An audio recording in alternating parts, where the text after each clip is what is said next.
importância do Espírito de Deus nas nossas vidas, porque a gente vai chegando num nível que parece que o Espírito Santo não tem mais nenhuma utilidade, a gente não precisa mais dele para nada, porque nós somos o cara, a gente tem sabedoria, a gente sabe fazer as coisas. A gente precisava de você quando a gente não estava começando, agora que a gente está bem, não precisa de você. Não.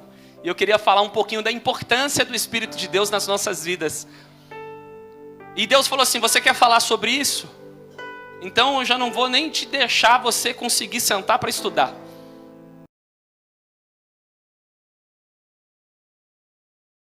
Com vocês. Capítulo 4 de 2ª carta aos... Porém, esse tesouro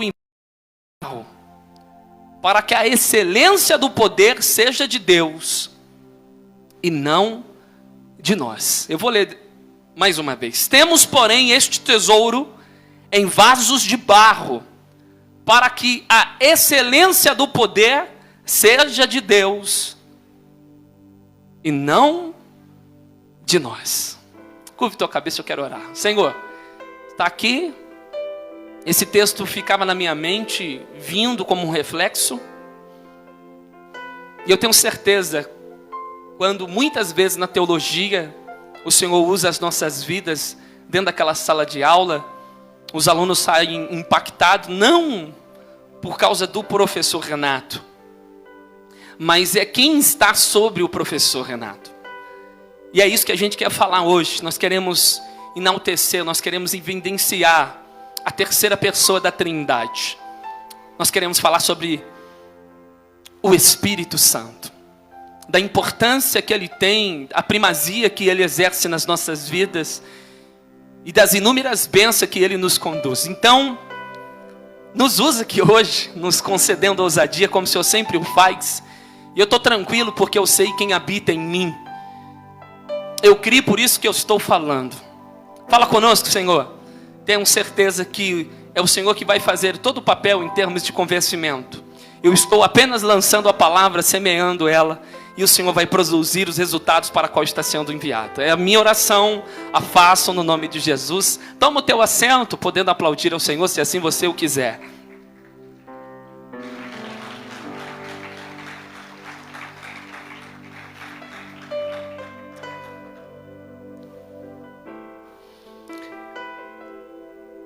Seria muito fácil, na minha ótica,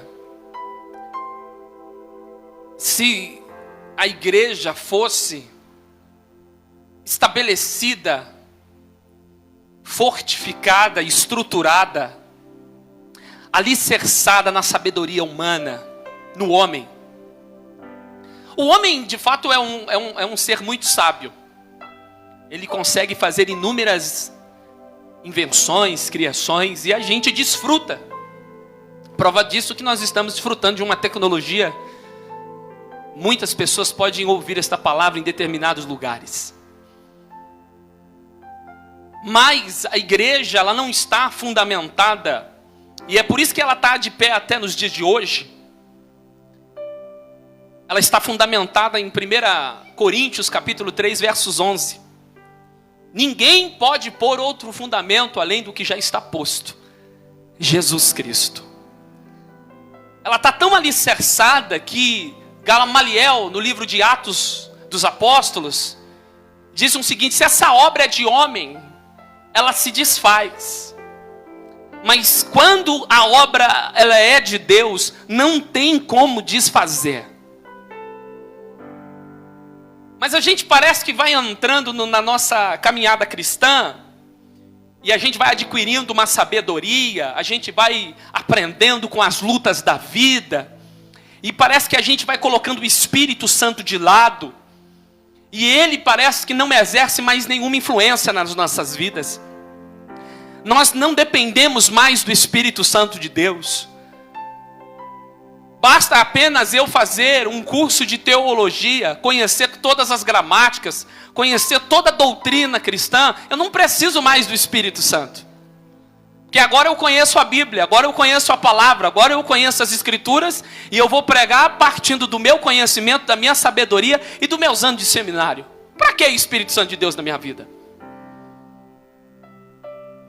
Basta eu fazer uma aula de canto, aprender a divisão das vozes, conhecer a usar o meu diafragma, fazer um bom uso dele. E eu vou cantar tão afinado que esse povo vai sentir a presença de Deus, não através do Espírito, é porque eu fiz a aula de canto. Eu pagava tanto por mês, não tem como a coisa não acontecer. Não, eu estou fazendo uma aula de música, estou estudando, estou aprendendo partitura. Porque antigamente, antes de estudar a ler partitura, só tocava ni, dó, ré, mi, só tocava 3 notas. Tocava todas as músicas em 3 notas, não dava certo, mas sentia a presença de Deus. Agora não, tá chato, tá enjoado. Agora é só música dissonante, né, Lucas? Não tem mais a necessidade do Espírito de Deus na minha vida. Por quê? Porque a gente vai crescendo, a gente vai amadurecendo. E quando eu não tinha essa capacidade, aí eu dependia dele. Mas agora que eu dependo de mim, eu não preciso mais do Espírito Santo de Deus na minha vida. Para que ele me guiar? Para que ele me direcionar? Mas quando nós estávamos com a pessoa de Jesus aqui na terra, as últimas instruções aos discípulos, registrada no Evangelho de João, ele diz: não turbe o vosso coração, credes em Deus, credes também em mim, na casa de meu pai há muitas moradas, mas se não fosse assim eu não vos teria dito, eu vou vos preparar lugar, e quando eu for e vos preparar lugar, eu voltarei, para buscar vocês, para onde eu estiver, vós estejais comigo também. E alguns discípulos querendo ir com ele, para onde eu vou vocês não podem ir, eu sou o caminho, eu sou a verdade, eu sou a vida, mas eu não vou deixar vocês órfãos, eu não vou deixar vocês desamparados, eu não vou deixar vocês perdidos, eu não vou deixar vocês sem alguém, eu vou enviar o outro Consolador, eu vou enviar o Paráclitos, o seu advogado, e ele estará convosco, ele vos guiará em toda a verdade. Esse Espírito que o mundo não pode conhecer, porque ele habita em vós e estará convosco. Mas o interessante é quando eu olho para a igreja de Laodiceia. A igreja de Laodiceia, uma igreja que Paulo já tinha uma grande luta com ela. Está registrado em Colossenses capítulo 4. Paulo disse: eu tive uma grande luta com a igreja de Laodiceia. E essa carta, igreja de Colosso, que eu estou enviando para vocês, envia também, faça com que eles leiam essa carta. Há 30 anos antes de Jesus mandar uma carta no Apocalipse para a igreja de Laodiceia, eles já tinham recebido cartas de Paulo, a demonstração do apóstolo. Mas agora você chega no Apocalipse, a igreja chegou num patamar de destaque tão grande, que ela prosperou tão grande, porque ela produzia colírio, e ela produzia um determinado... ela produzia roupas também. Era uma cidade muito próspera. O único problema na cidade de Laodiceia era a questão da água. Eles não tinham uma água boa. E eles transportavam através de aqueduto da cidade de Hierápolis e da cidade de Colosso, se não me falha a memória, que eram cidades próximas. Por isso que Paulo pede para a carta de Colosso ser lida na igreja de Laodiceia. E se não me falha a memória, de Hierápolis, as águas que vinham através do aqueduto eram águas frias. As águas de Colossos eram águas quentes. Mas quando chegava na cidade de Laodiceia, a água já estava morna. Bom seria se vocês fossem quente como Hierápolis, fosse fria como Colossos. Mas como vocês são mornos, eu vomitar-te-ei da minha boca. Igreja essa que dizia: rica sou, de nada tenho falta e estou enriquecida.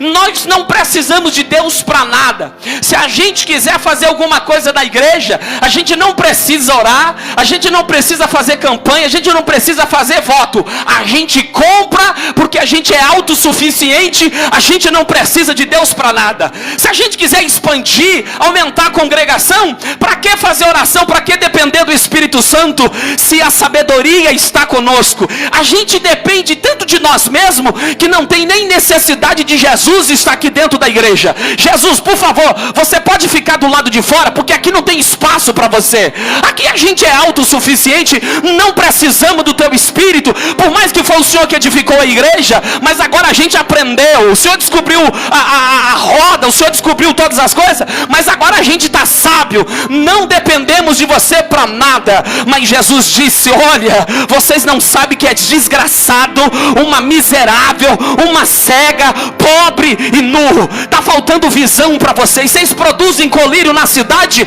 mas vocês estão precisando colocar nos olhos de vocês, porque vocês não estão enxergando mais. Vocês estão produzindo roupa aí na cidade de Laodiceia, então por que vocês não colocam roupa para não apresentar a vergonha da sua nudez? Eu estou corrigindo aquele que eu amo, mas tem uma coisa: eis que estou à porta e bato. Se alguém ouvir a minha voz, aleluia, abrir a porta, eu vou entrar. Oh glória! Ele insiste de participar conosco, pastor, com toda a nossa presunção, com a nossa arrogância, com a nossa sabedoria. Ele está insistindo e falando: eu estou querendo ter um compromisso com você. Porque a gente está entrando num automático agora, que parece que é a gente que faz as coisas, que é nós que produzimos. A gente tem sentido hoje um grupo de pessoas que não querem mais buscar o poder do Espírito Santo de Deus. Ontem eu falei: Senhor, fala comigo. E na fala ontem do pastor Silas, ele falou: não tem como uma escola de teologia, não tem como fazer teologia sem a presença do Espírito Santo nos conduzindo. Sabe por que a gente erra, pastor Murilo? Não é só por examinar as Escrituras, é porque também a gente não conhece o poder de Deus. Errais por não conhecer as Escrituras e o poder de Deus. E quando a gente só se dedica na leitura das Escrituras, que é algo que a Bíblia nos ensina, está escrito isso na segunda carta de Pedro, no capítulo 3, crescei na graça e no conhecimento. Mas tem muita gente crescendo no conhecimento, e quando sobe em cima da tribuna, fala partindo da sua sabedoria, do seu conhecimento. Mas quando a gente cresce, aleluia, no conhecimento, mas a gente faz uso da graça do Senhor. Eu conheço o texto bíblico, mas quem conhece os corações é o Senhor. Eu posso conhecer de homilética, eu posso conhecer de pai da igreja, mas quem conhece o íntimo do coração ainda continua sendo o Espírito do Senhor. Cadê aqueles crentes que almejava falar em língua estranha? Eu me lembro quando eu me converti, a primeira busca minha não foi um carro, eu não queria casa, não. Eu queria ser cheio do Espírito Santo de Deus, eu queria ser batizado com o Espírito Santo do Senhor. Hoje a gente começa a observar esses profetas da última hora, esses profetas que outrora até o Espírito usava, mas aí o Espírito falou assim: calma filho, tem um tempo. Ele falou: não, eu quero revelar todo dia. Liga na rádio, tem revelação para toda hora, fabricada. É por isso que a igreja está entrando nesse caminho de blasfêmia, falando mal do caminho da verdade. Mas é bacana quando eu estou no culto, eu estou na direção do Senhor, e daqui a pouco o Espírito fala: vem filho, eu estou te revelando algo, entrega algo para alguém. Eu não preciso trocar trombeta, eu não preciso pedir microfone, mas eu vou até aquele irmão e falo: olha, o Senhor me deu uma palavra, o Senhor manda lhe dizer assim. Não precisa de holofote, porque quem tem que aparecer não é o profeta, é Jesus Cristo de Nazaré. Como é importante a gente depender dele. Eu me preocupo de eu começar a estar indo muito na frente e deixando ele para trás.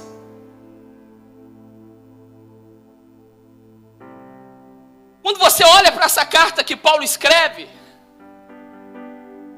ele fala assim: olha, ele vai começar do versos 8 em seguida, demonstrar todas as dificuldades que seu corpo produz. Você é atribulado, mas não angustiado, perplexo, mas não desanimado, perseguido, mas não desamparado, abatido, mas não destruído.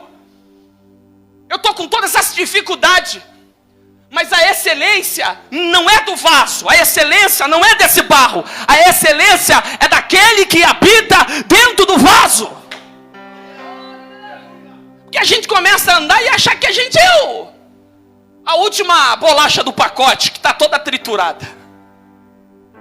A última Coca-Cola do deserto, toma, vai dar diarreia. Aponta o dedo de profeta para o teu irmão e fala: você está achando quem você é? Quem você é? Pergunta para ele. Comedor de arroz e feijão. Não valia nada. Não valia nada. Posso descer um nível? Posso descer um nível? Um prostituto, um drogado, um nóia, um ladrão. Era tudo que eu posso aqui usar como adjetivo, não valia nada. Chegou na igreja, só a capa do Batman, só o chassi do grilo, só o creme do arroz, aleluia. E hoje está com esse peito estufado. Para com isso, meu amado irmão. Você, quando entrar na casa do Senhor, guarda o teu pé, porque quem conduz a igreja ainda não é a nossa sabedoria, não. É o Espírito de Deus que nos conduz. Quando eu vou olhar para a palavra de Deus no livro dos Juízes, tive uma oportunidade de fazer um estudo, evangelista Marilson, do livro, estudar o Antigo Testamento e analisar a pessoa do Espírito, como que ele trabalha lá e como ele trabalha no Novo. No Antigo Testamento você vai observar que era aparições esporádicas, específicas com propósito. No livro de Juízes, que é um período posterior, depois do estabelecimento do povo na terra, cada um na sua tribo, dentro da sua herança, mas eles começam a fazer coisas que não agradam ao Senhor. Você vai encontrar o Gideão marando trigo no lagar, os midianitas, eles vêm e levam tudo que tem. Você conhece a história? É 32 mil pessoas para uma guerra, com outro exército que vem, que a Bíblia diz que parece gafanhoto, é incontável, é muito maior do que 32 mil pessoas. Aí quando você vai para o período da guerra, Deus chegou e falou: meu, tem muita gente, como assim? Eu estou com um grupo lá que eu não consigo contar, eu estou só com 32 mil pessoas. Não quero 32 mil pessoas do seu lado. Eu só quero gente preparada e específica, que eu vou trabalhar na vida deles. Sobrou 300 pessoas. Quantas pessoas? Faz a matemática. Quem vai ganhar a guerra? Quem vai ganhar a guerra? Não tem como ganhar. Não tem como ir para frente. Não tem como, na minha ótica, na minha visão, na minha sabedoria, mas não é eu que faço. As coisas não acontecem, não é porque o pastor Renato está na frente. As coisas estão acontecendo, é porque o Espírito do Senhor está patrocinando esse projeto. Tem 300 pessoas, Gideão, fique tranquilo que daqui a pouco vai acontecer algo. Não é a tocha que Gideão está carregando, não é aqueles vasos, não é por Deus e por Gideão, não. Sabe o que está acontecendo? É porque veio o Espírito do Senhor e se apoderou de Gideão. E quando o Espírito do Senhor está sobre nós, pastor, quando a gente abre a boca, não é através de nós, é o Espírito que está sobre mim que vai fazer a diferença. Aleluia. Sabe por que eles têm êxito na guerra? Estuda a história dos juízes. Começa a analisar o período de Jefté, de Débora, todos aqueles juízes que se levantaram. Mas o texto diz: o Espírito do Senhor veio sobre ele. Você tem ali aquele homem que era poderoso, forte, Sansão, mas o Espírito do Senhor estava sobre ele. Isaías capítulo 61. O Espírito do Senhor está sobre mim e me ungiu para proclamar liberdade aos cativos. Proclamar liberdade aos cativos. Quantas pessoas estão cativas? Só quem tem o Espírito do Senhor sobre si. Abre a sua boca, porque o Senhor te ungiu.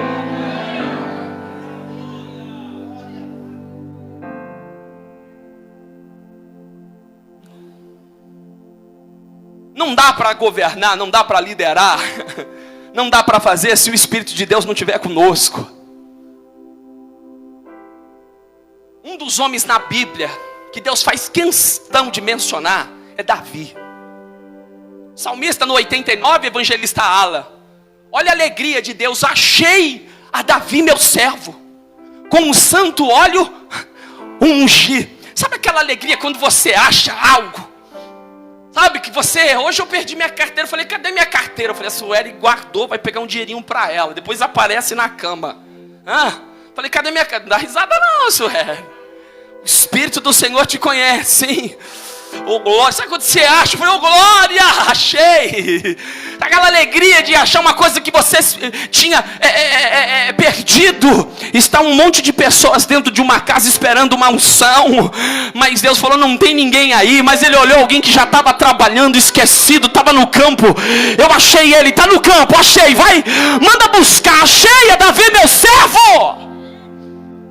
Estudar a história de Davi. 3 unções ele recebeu. A primeira unção foi diante dos seus irmãos. Seus irmãos iam sentar, falou, não, até o profeta está sentado. Quando Davi chegou, Samuel deu uma olhada assim, Deus falou, levanta, pode ungir que é esse aí. Ô glória, estou sentindo Deus no negócio. Porque se for para depender de um homem, não vai acontecer. Está entendendo? Você acha que seu ministério está dependendo do homem? Eu me lembro quando eu fui estudar teologia, Deus falou comigo, vão te barrar, vão fechar a porta para você. Mas eu falei, fica tranquilo, Senhor, eu sei que o Senhor está comigo. E se o Senhor patrocinar, a coisa vai acontecer. Não tem homem que pode fechar a porta para ninguém. Eu não tenho o poder de barrar o seu ministério. Agora o Espírito Santo estiver contigo, não tem demônio, ferramenta preparada contra você não vai prosperar. Aleluia. Levanta, pode ungir esse. Primeira unção que ele recebeu diante de seus irmãos. Mas teve um dia que a palavra do Senhor que ele foi ungido em Hebrom. E ele fica dentro dessa unção, ungido em Hebrom, governando por Hebrom 7 anos. Mas ele foi ungido diante de Jerusalém, diante de todo Israel. 33 anos ele governou. Um homem que tem inúmeras experiências, Davi, não tem como. Você vê o cego Bartimeu no Novo Testamento. Jesus, filho de Davi, tem misericórdia de mim. Davi é um homem, estudar a Bíblia. Como diz o Marilson, não tem como, Davi é Davi. Mas teve um dia que esse homem pecou. Teve um dia que esse homem falhou. Mas ele escreveu um salmo, Salmo 51, tem misericórdia de mim, ó Senhor. Apaga todas as minhas transgressões, purifica-me com ensopo, e eu ficarei puro. Torna a dar alegria da tua salvação, porque tem gente aqui que já perdeu. Não tem alegria de servir ao Senhor. Não tem alegria de se comprometer com a igreja. Não tem alegria de estar num culto. Sabe quando a irmã Carla fala, estou sentindo a igreja retraída, possa ser por causa da reunião, mas eu acho que não é a reunião não, que o pastor não é chato. Ô glória, vim para um culto como esse e falar, Senhor, eu estou na tua presença. Outrora eu estava num mundo perdido, mas agora eu estou dentro da tua casa.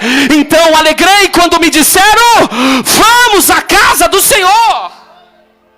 De ter alegria de estar aqui. Davi falou, torna a dar a alegria da tua salvação. Mas Davi fala uma coisa que me chama a atenção no Salmo 51. Parece que ele está querendo dizer isso. Ele diz assim, Senhor, não me lance fora da tua presença, e não retires de mim o teu Espírito. O Senhor pode me tirar o reino, você pode me tirar o governo, você pode me tirar o que você quiser, mas do teu Espírito, não. Porque se eu estou conseguindo fazer um bom projeto, se a coisa está dando certo, não é pela minha sabedoria, é porque o teu Espírito está sobre mim. Ele está me conduzindo, Ele está me direcionando. Levanta a tua mão em nome de Jesus. Você valoriza a pessoa que habita dentro de você. Você valoriza a pessoa que habita dentro de você. Ananias e Safira, ele mentiu contra Deus e mentiu contra o Espírito Santo. Ei, o Espírito Santo está falando contigo para você não fazer algo, e você está fazendo o contrário. Quantas vezes o Espírito nos acorda de madrugada e te leva para a cama, para debaixo da cama ali, para você dobrar o joelho mas às vezes a gente é desobediente. Quantas vezes o Espírito coloca dentro de você, vai buscar, vai orar, vai ler a palavra, mas nós não demos voz ao Espírito Santo do Senhor.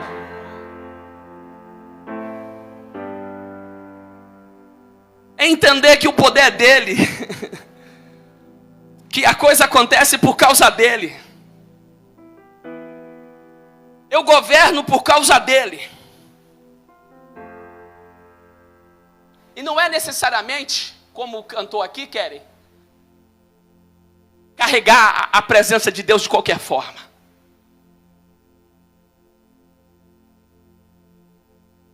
Um grande líder de Israel, um grande juiz de Israel, foi um homem chamado Eli. Eli governou Israel por 40 anos. Eu estou caminhando para 3 anos de ágape aqui. Pressão. Porque eu tenho que ser exemplo em tudo. Porque se eu não for, ninguém segue um líder assim. E ó, que eu não sou, eu tenho procurado melhorar. Mas ele governou 40 anos aquele grupo de pessoas. Mas ele foi um péssimo pai. E ele passa a mão na cabeça dos seus filhos. E o texto é claro. Ofni e Finéias não conheciam o Senhor. Eles eram filhos de Belial. Eu estou falando de sacerdote. Como você tem um líder que não conhece o Senhor e está na administração do projeto? Os filisteus vieram para pelejar contra Israel. E no meio desta peleja, Israel já sai ferido. E eles disseram, vamos pegar a arca. Porque a arca representa a presença de Deus. E se a presença de Deus estiver conosco, não tem ninguém que vai nos parar. Pessoal, leia o texto. É o texto. Quando a arca chegou, o grito de alegria era tão grande, mas tão grande, um alvoroço tão grande, que os inimigos ficaram com medo. Ao ponto do líder dos filisteus falou, ei, filisteus, sede homens corajosos, não temes, agora vai! Mas quem estava no comando da arca? Quem trouxe a arca? Quem não conhecia o Senhor? Ofni e Finéias. Chegaram com a arca, quero ver alguém colocar a mão em nós. Os dois foram mortos. A arca foi capturada. Israel tomou uma surra.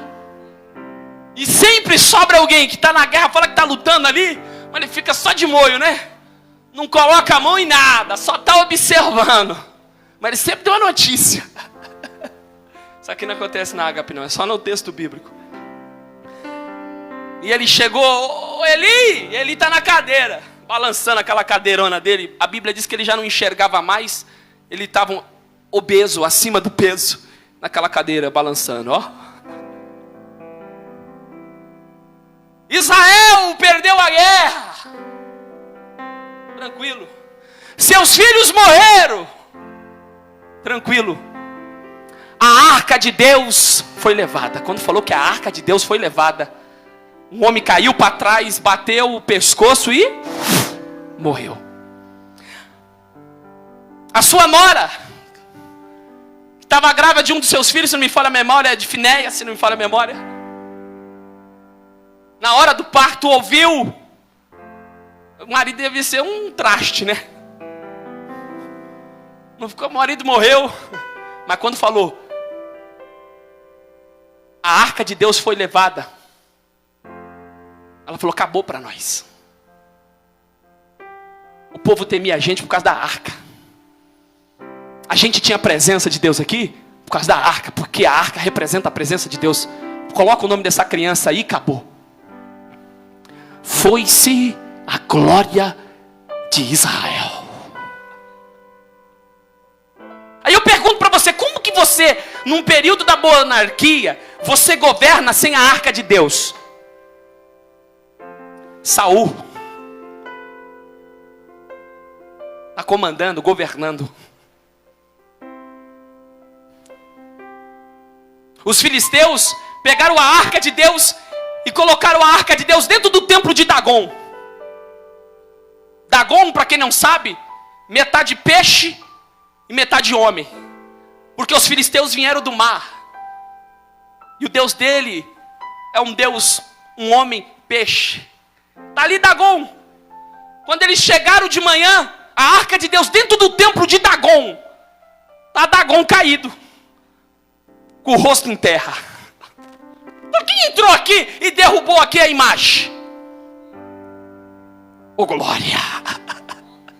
Todo dia que chegava lá, Dagon caído, cortou os braços. Aí Deus falou, começou a mandar praga. Deus mandou mandar peste. Cidade de Ecrom, mandaram para Gate. Deus colocou a mão em Gate. Todas as cidades da Filístia. Falou, não, essa arca não pode ficar aqui não. Vamos devolver a arca para o povo. E vamos mandar uma oferta também para expiação da culpa. Os filisteus. Mas quando trouxeram a arca, deixaram em Kiriat Jearim, na casa de Abinadab. E diz a palavra do Senhor que a arca ficou 20 anos naquele lugar. Quanto tempo? 20 anos. 20 anos que você não vê Samuel. Depois, diz o texto, Samuel se apresenta e começa a falar. É um período que Samuel fica também. Mas quando Deus encontrou Davi e o ungiu, Davi falou, não tem como governar, não tem como ter um bom reino, se a presença de Deus não estiver aqui. Vamos trazer a arca. Olha para o teu irmão e fala assim, está preparado para trazer a arca? Ou vai na tua sabedoria mesmo, ou vai na tua força, ou vai no teu conhecimento, ou vai na tua graça, vai na tua ousadia. Sueli, teve um dia que eu falei, dá para pastorear só no carisma. Falei, oxe, vai gente, uhul! Rapaz, você acha que eu estou ficando careca é à toa? Você acha que quase eu fui? À toa!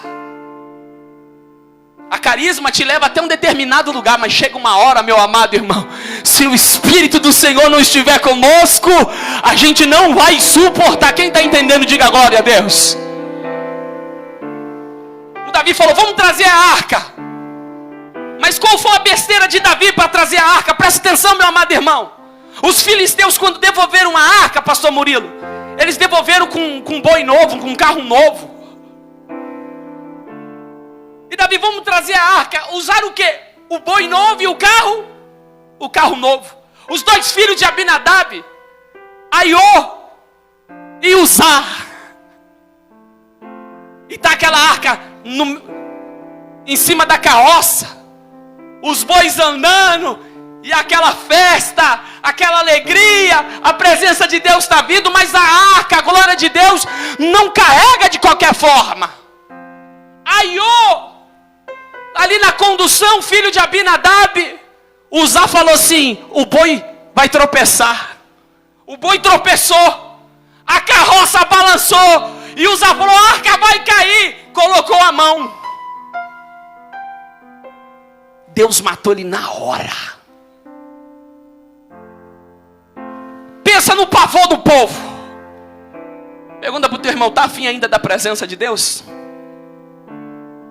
O problema é que a gente quer trazer a presença de Deus, mas relaxado, sem compromisso, sem respeito, sem reverência nenhuma. Tá achando que o reino de Deus é bagunçado, meu amado irmão? Ó, a gente troca a placa aqui, coloca a clube dos amigos, a gente faz uma piscina aqui, já era. Acabou, aí tá tudo certo. Mas se a placa aqui é igreja e ainda a fonte bíblica ágape, a gente tem que honrar o Senhor. O Espírito Santo aqui tem primazia. E o Senhor da igreja não é pastor Renato, é Jesus Cristo de Nazaré. Ele é o teu pastor. Davi falou, na minha casa eu não quero. Não vou trazer não, manda para a casa de Obed-edom. Um estrangeiro. Mas quando a arca ficou na casa dele, respeito, honrou. Não quer? Manda para minha casa. E o texto diz, e Deus abençoou os 3 meses que a arca ficou na casa dele. Deus o fez prosperar. Sabe porque a gente tem prosperidade? Sabe que o filho do rei está vendendo muito, pastor? Não é porque tu é bonitinho não, pastor, oh glória. Sabe porque você está vendendo muito? É porque o Espírito de Deus, a arca do Senhor, está sobre a tua vida. Ei, empreendedores, sabe porque o negócio está dando certo? Não é porque você é sábio não, é que tem um Espírito que patrocinou. Eu vou dar vitória. Eu subi de cargo. Por quê? Porque eu sou competente. Amém? É um bom mérito. Mas quem te dá força para você acordar todo dia? Quando a depressão, Bruna, chega na casa e fala, eu quero entrar em depressão, eu tenho que entrar às 8, não posso, tchau. Quem está entendendo? É hora que eu falo assim, eu olho para os problemas, eu dou risada, meu. Eu falo, eu vou fazer a obra. Eu não vou nem calcular, porque se eu calcular vai dar ruim. Deixa o negócio ir. Mas o Senhor tem dado vitória. Quem entendeu, diga glória a Deus. Aí depois de 3 meses, o povo viu que a arca abençoava. Davi falou, agora vamos fazer diferente. Vamos cumprir a palavra. Hoje tem muita igreja querendo trazer a presença de Deus com métodos mundanos. Tá até a intenção é até boa, só está usando o método errado. E aí começa a trazer coisas mundanas para trazer jovem para dentro da igreja. Permite um monte de coisa, faz um monte de parafernália dentro da igreja. Tá errado.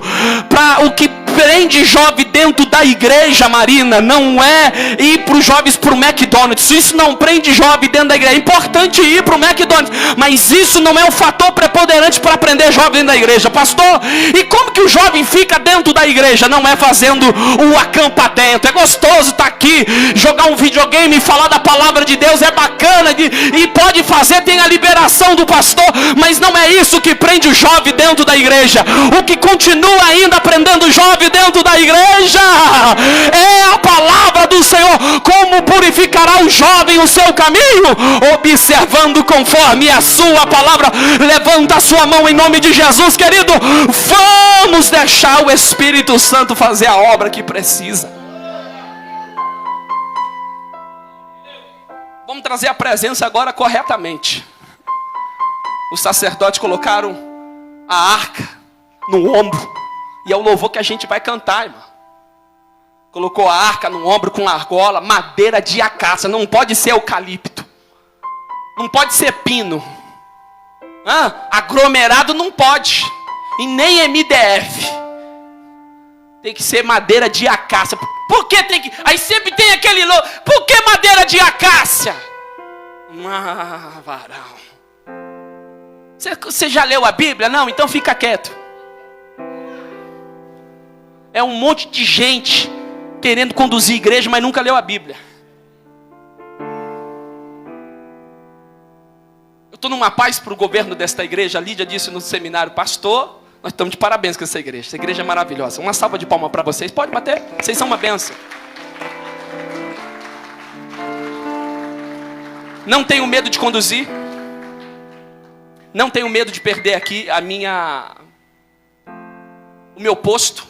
E não teria nenhum problema de sentar e ser governado por um de vocês. Muita gente capacitada. Porque eu sei quem me colocou aqui. Eu sei aonde a gente vai chegar. E por isso que eu cobro.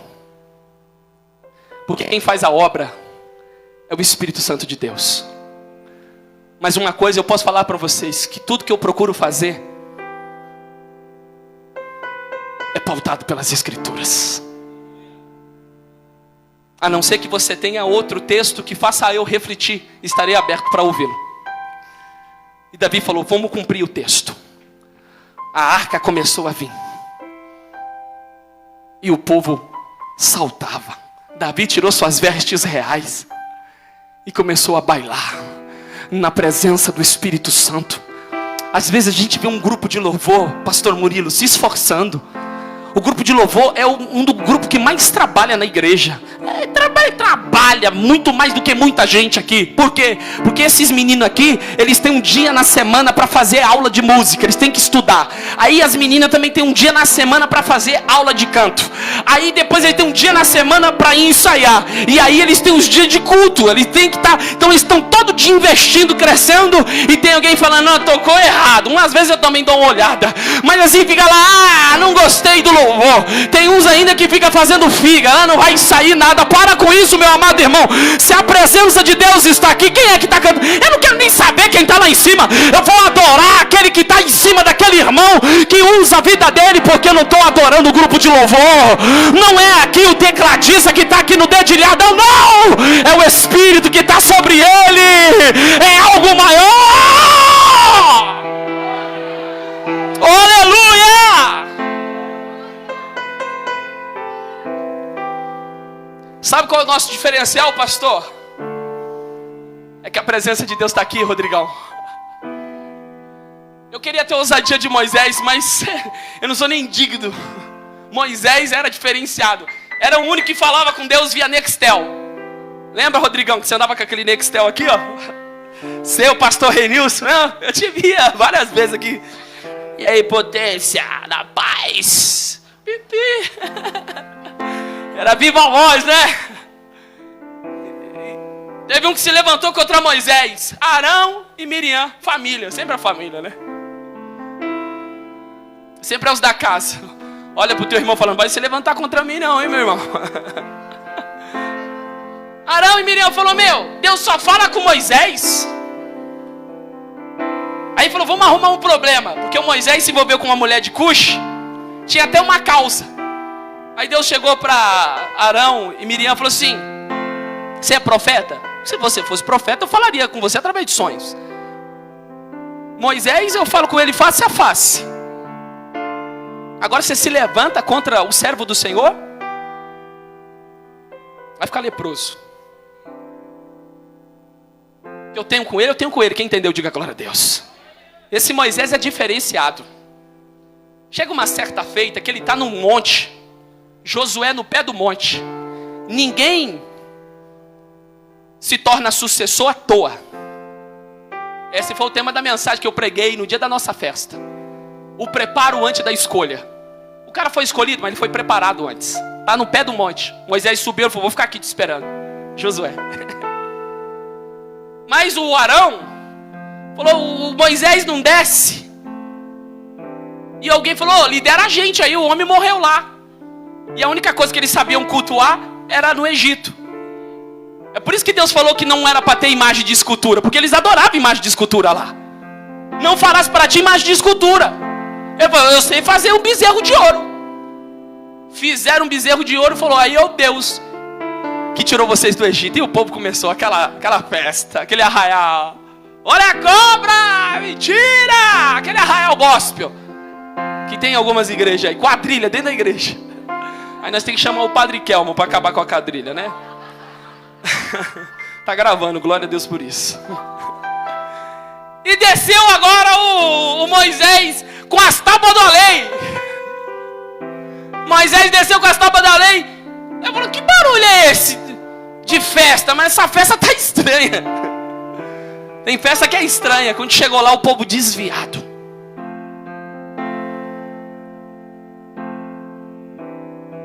É nessa hora que Deus escolheu uma tribo para ser sacerdote. Falou assim, olha, quem quer servir o Senhor de verdade, quer ter um compromisso com Deus, por favor, vem para aqui.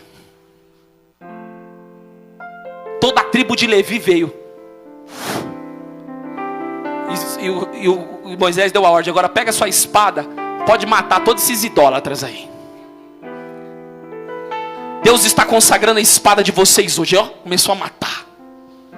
Deus falou assim, Moisés, eu tinha prometido para você que eu ia conduzir vocês, não ia? Porque a minha presença não pode ser só de manhã. Tem gente que cultua a Deus só de manhã, mas à noite é o Satanás. De manhã, eu sou uma coluna de nuvem, mas à noite eu sou uma coluna de fogo. Compromisso comigo é de manhã e de noite. Crente tem compromisso com quem? É só hoje, acabar o culto eu vou desviar? Não. Acabar o culto, à noite o Espírito de Deus está lá te conduzindo também. Eu não vou não, vou mandar o anjo. Olha para o teu irmão e fala assim: você quer o anjo te conduzindo? Pergunta bem: você prefere a presença de Deus ou a presença do anjo? Sabe o que Moisés falou? Senhor, sabe por que a gente é diferente? É porque você está no nosso meio. É por isso que a gente é diferente. Rodrigão, essa barba, eu queria ter uma barba dessa. Tentei fazer, ficou cheio de falha. Passei no Get, não deu. Passei rímel também, não deu. Você lembra? Passei rímel na barba. Mas sabe que você é assim bonito, elegante, simpático? Porque o Espírito de Deus habita dentro de você. Quando você anda ali no Itapecerica, os caras te conheciam. Mano, aquele magrão ali era o terror, mano. Mas está diferente. Sabe que você está diferente? O Espírito de Deus que habita dentro de você. Quantas vezes eu via o pastor Renilson ali no bar do Davo, comendo ali uma porçãozinha ali de calabresa, sentado no fluxo, sem camiseta, camiseta jogada aqui, aquela roda. Hoje ele passa ali, para no bar do Bahia para comer ali um bife acebolado. Alguém fica olhando. Eu me lembro dele aqui no bar. Tá diferente. Não foi o corte de cabelo que o boi fez, não. Sabe qual é a diferença? O Espírito de Deus que habita dentro de nós. Essa é a diferença. Aí Moisés falou uma coisa: Senhor, a gente não quer o anjo. Se o Senhor não for conosco, eu não vou levantar daqui. Nós não saímos aqui.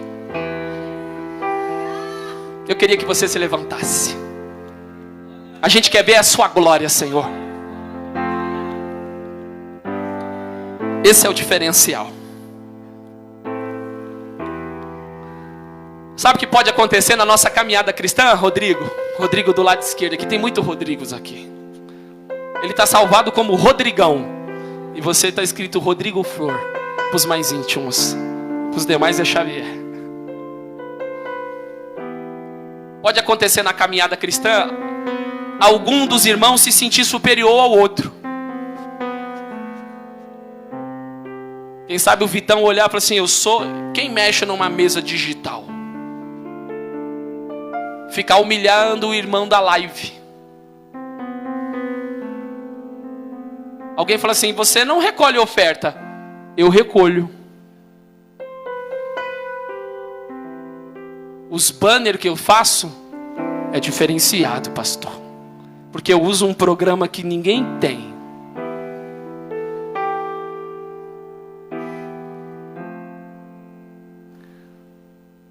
Agora as fotos estão melhores porque eu estou fazendo um curso de fotografia. Cadê ela? Sumiu já, né? E agora as fotos são melhores. Então vocês não sabem tirar foto. Terminei meu curso médio em teologia. Você que não terminou, tem que respeitar. Na igreja de Corinto, tem dons extraordinários, muito visíveis. São dons de poder. Tem os dons de locução. Mas tinha um grupo na igreja, Joyce, Jennifer, que falava em língua. E eu olhava assim: ó, dá uma rajada aí. Você não dá uma rajada como eu. Era uma bagunça na igreja. Porque os grupos que falavam em língua se sentiam superior aos que não tinham aquele dom. Tinha uns que tinham o dom da profecia. E tinha 4 profetizando dentro da igreja. E Paulo falou: cala a boca. Profetiza um máximo 2. Os outros ficam quietos, calado. Mas se receber uma revelação, quem estava profetizando, cala, senta. Todo mundo vai profetizar um depois do outro. Mas sabe qual foi a palavra de Paulo para a igreja? O mesmo Deus que usa o sonoplasta, o mesmo Espírito que habita no sonoplasta, habita no tecladista. O mesmo que habita no tecladista está na moça que está fazendo o banner lá na casa dela, que ninguém vê ela, mas o Espírito conduz. a mesma que tomou a disposição de fazer o curso de fotografia, o mesmo Espírito habita na pessoa que está conduzindo a live, ou seja, é o mesmo Deus que opera tudo em todo, não tem ninguém melhor do que ninguém aqui. Ah, mas o senhor é o presidente, eu posso ser o servo. O mesmo Espírito que habita sobre a minha vida, habita no grupo da tesouraria, habita na irmã que está fazendo a limpeza lá do banheiro, o irmão com muito carinho que colou, oh, meu Deus, que burro, não pode bater não, meu Deus, quebra não, Renato. Eu quero chamar o grupo de louvor para cá, em nome de Jesus. A gente precisa vir para os cultos diferenciados, com alegria. Pergunta para o teu irmão, irmão, você está sentindo ultimamente os cultos meio morto? Ou os cultos estão vivos? Se o irmão falar, não, eu estou sentindo morto, aí fala para ele, quem faz parte do culto é você, então morto é você.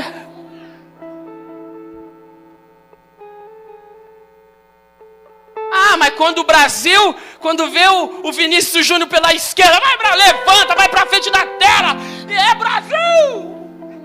Ah, é Brasil. E amanhã nós estamos lá. Mas quando a gente chegar no culto tem que ser melhor. Aqui não é só o Brasil não. Brasil é acima de todos, mas Deus é acima de tudo. Então quando eu chegar aqui eu vou me dedicar, irmão. Eu vou espumar o canto da minha boca. Mulherada, essa maquiagem se torna o Michael Jackson, não tem problema, deixa escorrer. Chora na presença do Senhor. Vem pra cá, cadê a Carla? Carla tá aqui? Cadê a Carla? Vem pra cá, Carla, adorar conosco também. Eu queria encerrar com esse louvor. Depois desse louvor, depois eu falo o que eu vou fazer depois do louvor.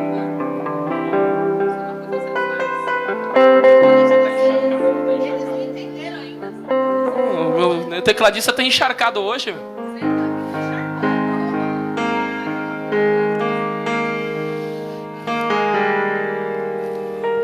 Esse louvor, a adoração tem que ser diferenciada. É um esforço. Sair daqui falando, Senhor, conduz a minha vida. Eu me relutei. Eu falei, eu não vou pregar hoje não. Falei, vou pregar não. Vou chamar alguém para pregar, não estou com a palavra. Mas Deus falou, você está falando sobre dependência do Espírito e não quer depender de mim? Não estou entendendo nada. Eu falei, então tá bom. Aí eu cheguei hoje para a Sueli. Eu tenho outra mensagem aqui. Essa aqui tá com oração de transição, tá bonitinha. Eu falei, vou perguntar para ela, eu acho que ela tá encharcada hoje. Eu falei, amor, se você quisesse ouvir hoje, você ouviria essa ou essa? E qual que ela escolheu? A que eu preguei hoje. Eu falei, será que ela tá com a direção? Será? Acho que ela acordou meio jururu hoje, meu. Vou aproveitar que ela tá no banheiro. Oi, meu amor, te amo. E ela falou, essa aqui, que já vai estar os líderes lá, ó. Eu falei, mas é bom falar. Eu ia falar sobre as consequências da imaturidade. Ela, não tem a ver, tem que falar sobre isso aqui. Eu falei, aí estreitou mais ainda. Eu falei, Senhor, eu vou ter que depender mesmo, Senhor.